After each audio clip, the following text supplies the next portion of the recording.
We're getting close to the Super Bowl, and what's more significant now than the game has always been the commercials. We've had over 50 years of Super Bowl commercials, and, why not talk about the best ones? My favorite ones overall. I've done a list of this over on the main website, but I've never done it in video form, so let's do this real quickly. Why not? Let's go ahead and take a look at my top 10 favorite Super Bowl commercials of all time, man. There's going to be a lot of classic ones here, because a lot of the newer commercials are fine. Every once in a while you get a really good one, like the Paramount Plus ones have been really good. I've not seen a majority of the new commercials for week coming on next week, but except for the new one they just did for Paramount Plus, where it's Patrick Stewart throwing Arnold like a football to try to get to the top of the mountain. It's actually, I love those commercials, those Paramount Plus commercials. Paramount knows exactly what to do with their intellectual properties when it comes to that, But this is going to be a list of my top 10 favorite Super Bowl commercials of all time. The ones I always go back to, the ones I always remember fondly. And let's start off with number 10 on my list. This is from 1992. Is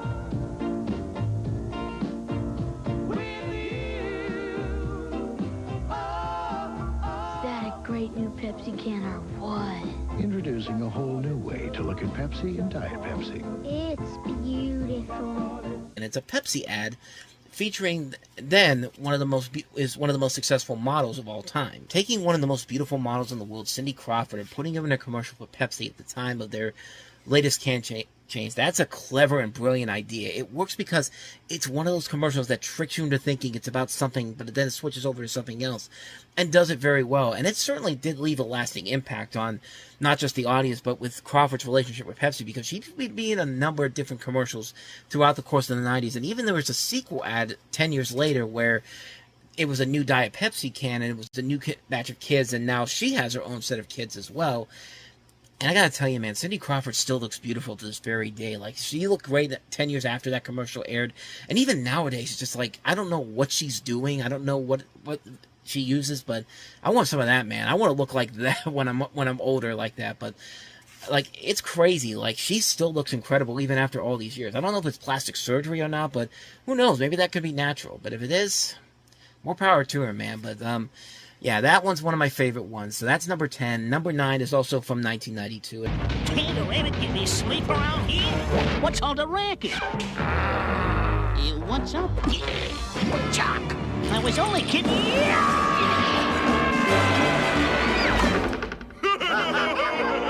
Of course you know, this means war. Air Jordan and Air Jordan. What'd you expect? Elmer Fudd? Nice shorts.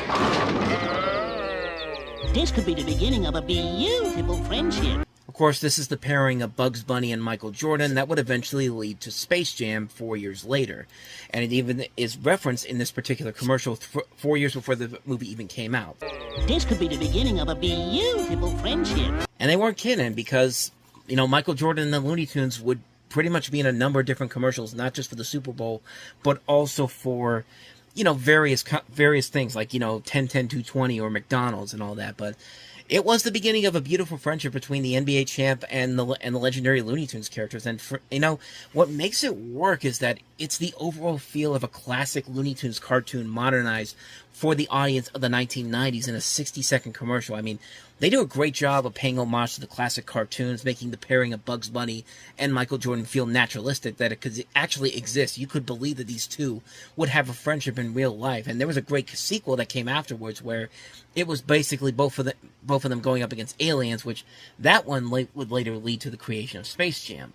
I mean, that was a good time for both of them. I mean, Michael Jordan, of course, was one of the greatest basketball player of all time at that point, and Looney Tunes was all over the place. This was just a perfect marriage for the kids that grew up around that time period, myself included, and just the pairing of those two together. Like, it's just great times, man. They did a great job of blending the animation and the live action. They were a lot of fun to watch, and it's a great commercial featuring two of the most iconic characters in pop culture. Speaking of iconic characters meeting up in this, let's go to number 8.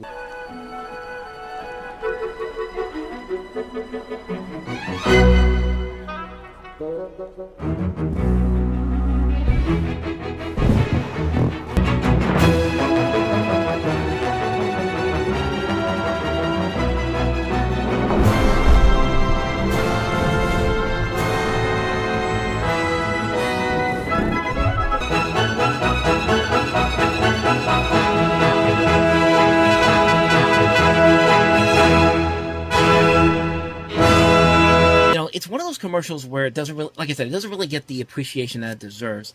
You go have them going all throughout New York City, beating each other up, and the only way balloons can do it is just basically just, push into each other one by one, and it leads to a climax where it's, of course, Charlie Brown, because you know what?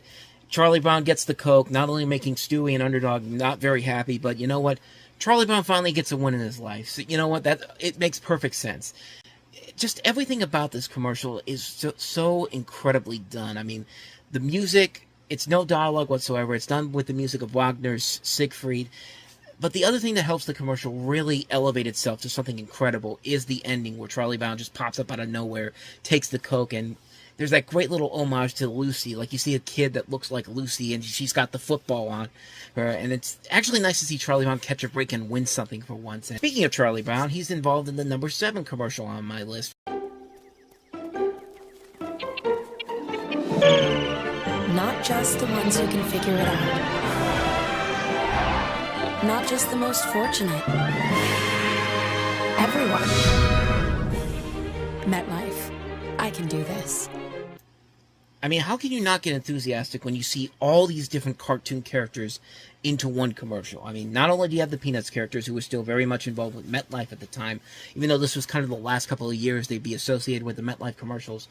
Although I did hear that they brought them back recently, so maybe this is the beginning of something new again. But not only do you have the Peanuts characters, but you see Scooby-Doo. You see a lot of the characters from Scooby-Doo, many of the Looney Tunes characters, Fat Albert, Mr. Peabody, Sherman, Where's Waldo, the Flintstones, the Jetsons, He-Man, Jabberjaw, many more of these characters. And it's just like, it was at the time the biggest animation all-star cast we had seen since Who Framed Roger Rabbit. I mean, that's something that really is incredible to look at. And I'm guessing mostly because all of them a good majority of them were owned by Warner Brothers at the time, and Classic Media wasn't owned by DreamWorks yet.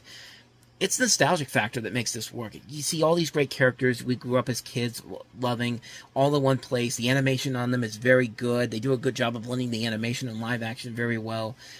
I mean, it's a great commercial that really works because of the nostalgic factor, and just seeing all these great characters we grew up loving together in one big commercial like this. It's just like, it's a ton of fun, man. I love that commercial so much. So anyway, on to number 6.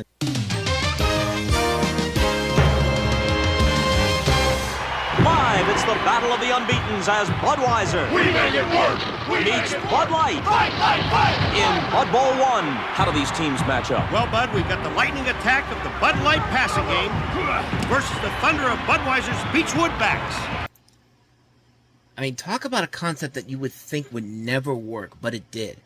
The Bud Bowl is, of course, the epic battle between Budweiser and Bud Light, which ended up being surprisingly just as exciting and as entertaining as the Super Bowl itself. I mean, they did a fantastic job of making this so epic. Like, this thing is like every single year from 1989 to 1994, pretty much, they basically made it an event within the game itself. And of course, you have some great stop-motion animation in the beginning, and like some great moments all around. I mean, this is one of those things where it's just like, you get so invested in it, and it works because of the stop-motion animation, and later the computer animation. The fact that Bud Light treated this so seriously, and they were all very entertaining and fun to watch, and everybody that watched these commercials were just like we got so invested in this. This is something where it just comes out of nowhere. It's just like, why am I so invested in watching two beer bottles going at each other in something that really is not technically not real, but it feels like the real thing? It's just like, I can't really explain why Budweiser never decided to continue on with these, but then again, the last couple of years they did the Bud Bowl, they weren't the same thing. I mean, it was basically just, the last couple of years of commercials weren't really as good as they should have been. They felt like they were afterthoughts, pretty much. Like, they were just there because they felt kind of obligated to do, and they didn't have that ebb and flow that Bud Light would have Bud Light really would have done to have these commercials really stand out. I think it was something that was just like the times have changed, and unfortunately that's a shame with a lot of things, but nowadays times have changed. But it'd be nice to see them revive this. I mean, it's not like they can't do it. I mean, Bud Light and Budweiser are still owned by the same company, and hey, you can't always win, but what I can say is that the Bud Bowl ads were really a ton of fun to watch. They were so creative, they were so well done, something that shows that it wasn't easy to accomplish that, but it worked for a good number of years, and it became just as important as the big game itself. So moving on now to number 5, we have Volkswagen's The Force from 2011.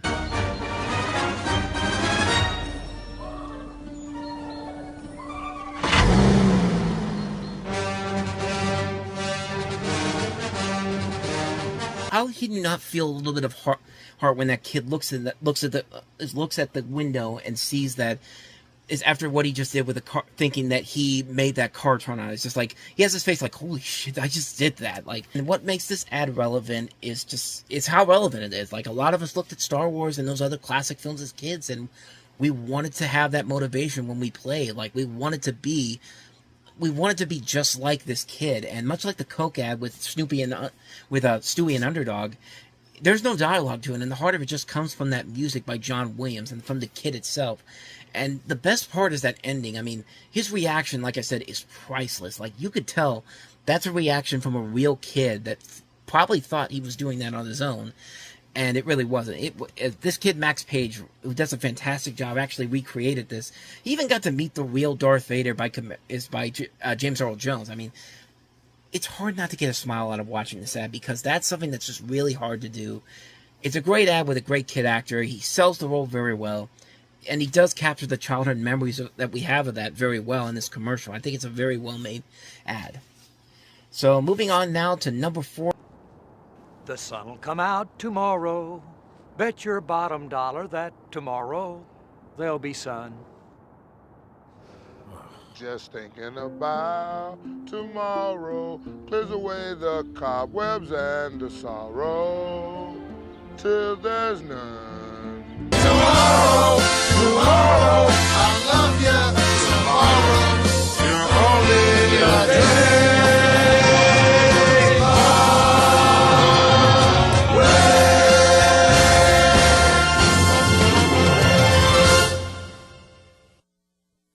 And of course, in the beginning of the commercial, you have Jerry Jones and Bill Parcells, who was the head coach of the Cowboys at the time. And then you have all these different NFL players. So you see people like Michael Strahan, Ray Rice. And then in the second commercial, you even have somebody like Ben Roethlisberger in there when they did it the next year. It's a very simple concept, taking NFL players and coaches who weren't playing in that year's Super Bowl and just having them sing Tomorrow from Annie. And it just works very well because you can actually tell that they're singing pretty well. I don't know if it's them doing it or it's just something they recorded later on, but like, I never thought I'd see the day where you'd hear Michael Strahan and Ben Roethlisberger singing Tomorrow and actually doing a damn decent job at it. I mean, it's one of those commercials that I don't think gets enough appreciation because they're both really solid ads. I kind of wish they would do more of this in the future, but you know, times have changed. Even for this year with the 20th anniversary of the NFL Network, I'd like to see them kind of redo this again. I don't think they can, but it's a very well done. I mean, it's a very good commercial. The day after the Super Bowl, we're all undefeated again, but if it means we can get these players and coaches to continue singing Tomorrow in the near future, I'd be all over that big time. So anyway, let's move on to number 3 on my list, and that is the Budweiser Clydesdale football game from Super Bowl 30 in 1996.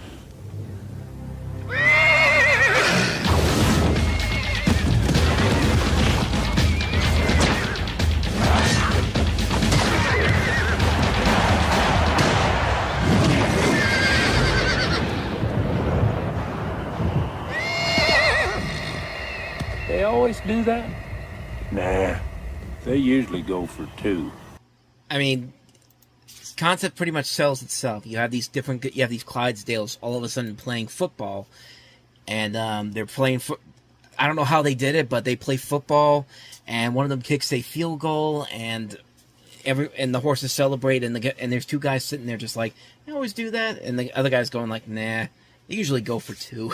It's pretty impressive stuff. I mean, you really can't talk about the best Super Bowl commercials without bringing this one up. It's become synonymous with the Super Bowl itself, with the commercial they've had every year since this ad came out. I mean, everybody has their favorites, but this is just my favorite one.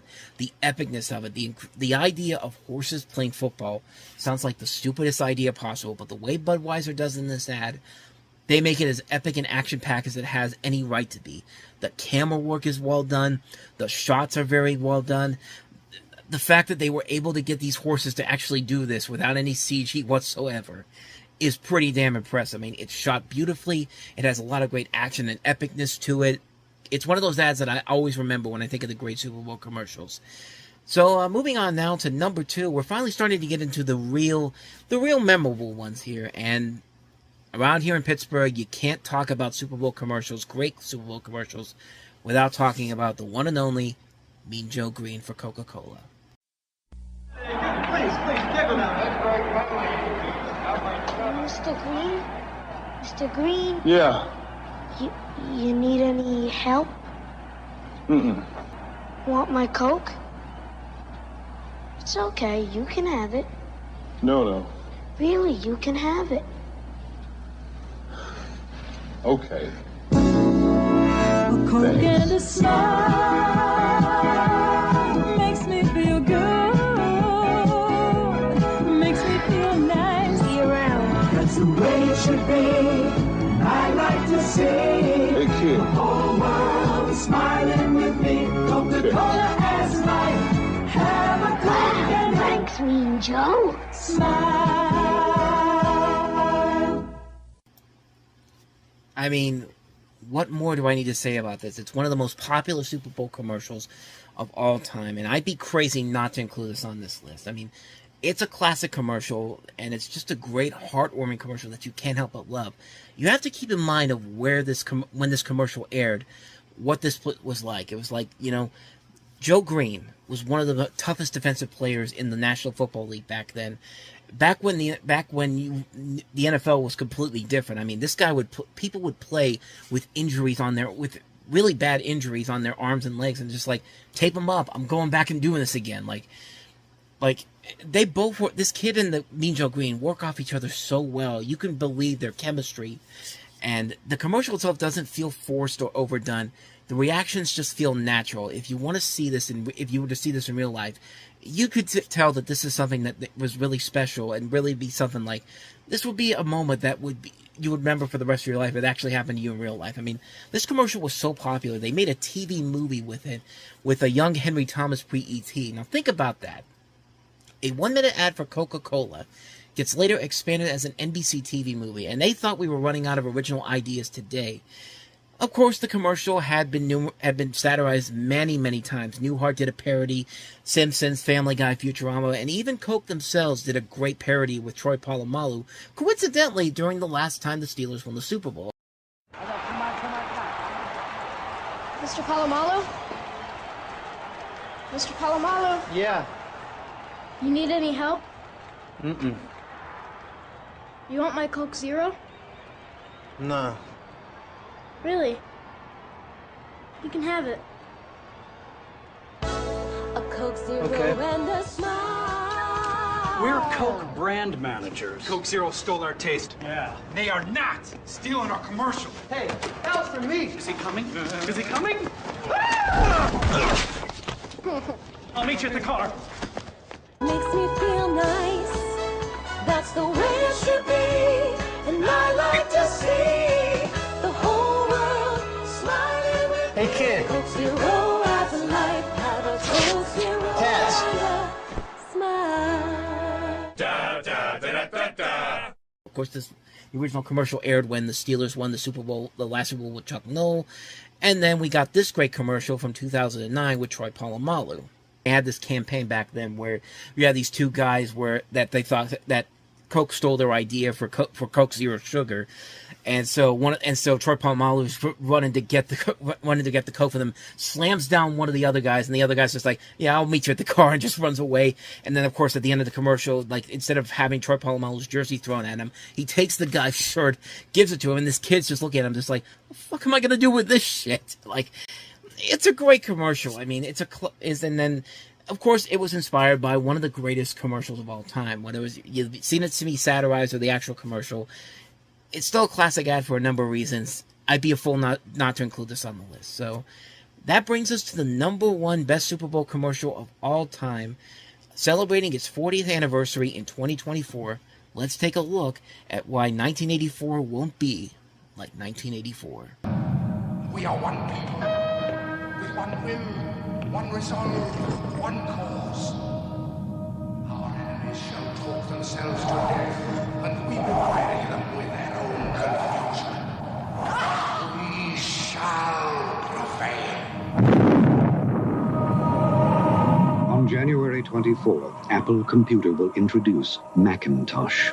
And you'll see why 1984 won't be like 1984. Like I said, man, this year it's celebrating its 40th anniversary. Great ad from Apple. Not only is it the greatest Super Bowl ad of all time, I would go as far as to say it's the greatest ad of all time, period. I mean, this is directed by Ridley Scott, and this amazing ad cost $1 million, which at the time was unprecedented. And you could just see that Scott put all of his effort into it, and just the visual look of this. This is like a mini movie, and it's very similar to Scott's Blade Runner, with a great story, a great musical score, some good acting, really good visual effects that still hold up for this time period.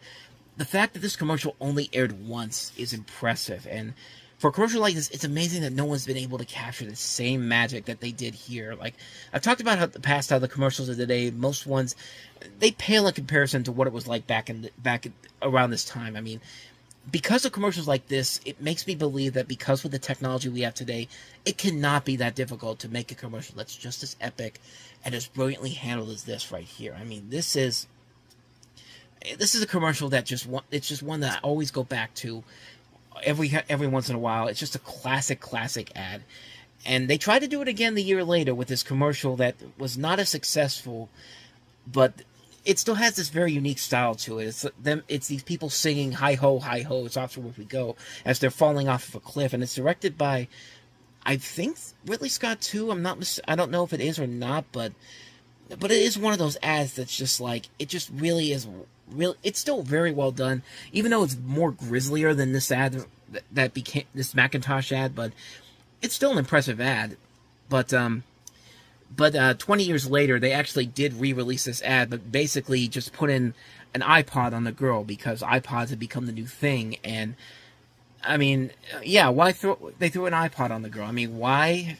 I don't know. It's a dumb decision because I think with the 1984 ad, I think it's a timeless ad. I think you could watch it 50 years from now and think, I can tell where this ad takes place. But when you throw in an iPod, I think it loses the timeless value of it. It's not as bad as something like the countless alterations that George Lucas did with Star Wars, or even what Steven Spielberg did with E.T. But hey, unlike George Lucas, Steve Jobs isn't hiding older copies of the ads like Lucas does with the original Star Wars movie, so you got to give him that. It's a great commercial. It's one of the greatest commercials ever made, if not the greatest commercial ever made. I mean, great visuals, awesome direction by Ridley Scott. Just a classic commercial on so many levels. 1984, the best Super Bowl commercial of all time.